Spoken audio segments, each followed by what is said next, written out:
I guess there's got to be a mole down in Dunedin tipping off what the Blue Jays are up to. Because the report came out last night, Kyle Tucker was down in Dunedin checking out the facilities, meeting with, I'm sure, Shapiro and Atkins. Curious if the owner went down. I would think that would be one where if you got to call in Edward Rogers, he gets on a bird and gets down there. Might be down there anyway. But I don't recall seeing any other reports of Tucker visiting anywhere else. It's not like he's exclusively going to meet with the Jays. I'm sure he's going to do the tour, meet with the Mets, the Cubs, guessing the Dodgers gratuitously, the Giants, the Yankees, Sox. Like, why wouldn't you just meet with everybody? I would think he probably will. How important do you think these tours are?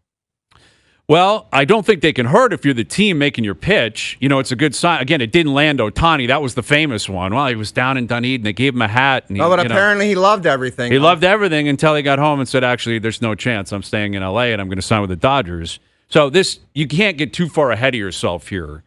Again, I do find it curious that I have not seen him reportedly meeting with anyone else. You know, maybe he's down in Florida doing the tours with the teams on the East Coast. I don't know. But it does indicate that the Jays are not doing this to waste their time, that they would sign him if he's willing to accept their offer, which I think is the first step that needs to be met here, right? Because there was some conversation, does it fit? You just signed Santander. Where are these, if you got Varsho in center, where's he going to play? Is Barger going to be, what happens here? Like, how do you make all these pieces fit? I think he's one of those players, wouldn't you say, that you just sign him and all the pieces can adjust afterwards? I think so. And I think that's smart business. I do. I do think there's a Bo Bichette connection here, clearly, too. Like, if you're going to sign Tucker, the likelihood of them also signing Bichette seems pretty low. It does. So take that for what it's worth. Because you've got other infield options. And look, I mean, let's be honest here. You can say you got other pieces you have to move around if you sign Tucker, but look, we saw Santander try and play the outfield in the playoffs. That did not look like something that was sustainable. No. Did it, by any measure. Plus, he was hurt the majority of the season. Right. Which is also a concern. And Springer is going to DH. And Springer's going to DH, and we also know that, look, Springer turned back the clock this year in a spectacular way that drove this team all the way to the World Series.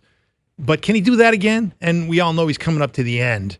He's a lot closer to the end than he is to the beginning of his Jays tenure. So you got to be planning ahead. And Tucker is much younger and, much better, frankly. I mean, in terms of his recent stats, although not many people were better than George Springer last year. So in a lot of ways, it makes complete sense to go Tucker over Bo Bichette. But I think it serves two purposes, guys. Like, it's good to let Bo Bichette know that you have other options when you're negotiating with Bo Bichette.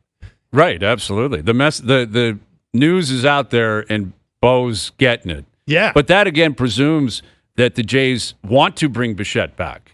No, but, dude, if you're a player and you're seeing this stuff, this guy's in Dunedin, and you know that if he signed, you're out, as a player, you're pissed. Like, I would be pissed off and say, I would tell my agent, let's look anywhere but the Blue Jays. That's what I would say to my agent. You are risking I'm not that. a top priority, and they obviously know they could get the deal done. They just signed a pitcher and gave him $200 million that never played a game for the team. So what about me?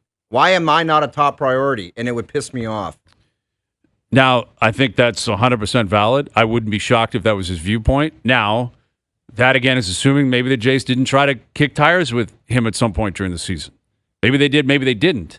But the Jays' response might be, well, we were trying to talk to you during the year, and you said, I want to be a free agent. I want to see where the market's at. That's also a possibility. Okay, you want to see where the market's at, so will we. Yeah. Go ahead, Bo. That's all good. Yeah, that may have happened as well. They may have been knocking on his door in July and August and saying, what are we thinking here? And he goes, all good, man. I'm going to play it out, and I want to see the market. Doesn't mean I don't want to come back. Okay, you want to be a free agent? You're allowed to be.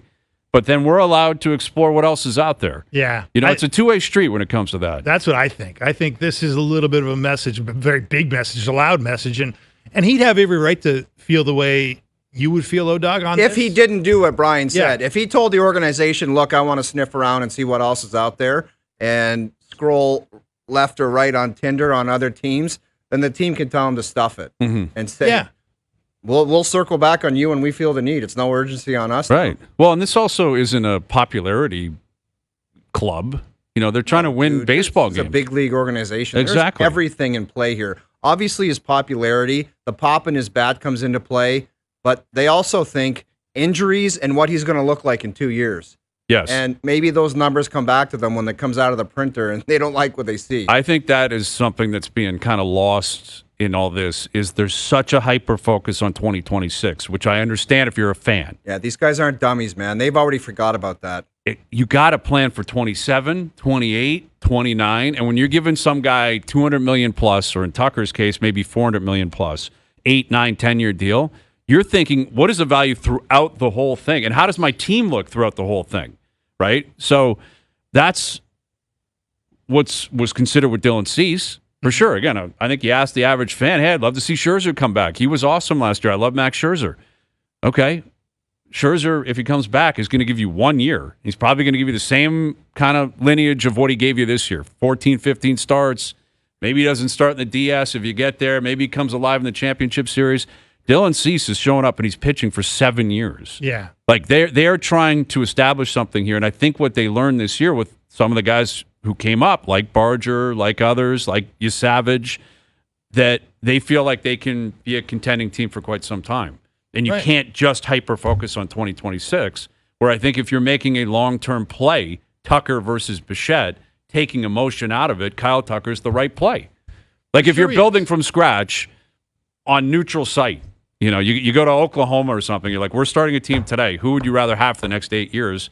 I think objectively, most people, if not all people, are going to take Kyle Tucker. So without a doubt. That's where it comes from. And if you can lock him in and sign him, as much as everyone loves Bo Bichette, they're probably going to learn to love Kyle Tucker pretty quickly. Yeah, because he can hit, he can run the bases, and he's a left-handed bat. You stick him behind Vladdy for the next decade, that's a pretty good 1-2 punch. Not bad. And look, the popularity thing, I do think it can factor in. Like, there's no doubt it factored into Vladdy getting the bag he got. He got a premium because he's the face of the franchise. He's the most beloved player on the team. He sells jerseys. He's got name recognition. He's got that emotional connection to a team that signed him when he was 16 years old, and he's born in Canada. His dad's a legend. All that stuff, I think, that heaped up, a few hundred million not a few hundred, but tens of millions on the price, right? Because that you pay for the brand in some ways. Bo has a brand, but to your point, they already got their brand. They got their face of the franchise. If Bo might have been able to beat Vladdy to the punch at some point in team history and sign a long-term deal, there were moments where he probably could have done that, right?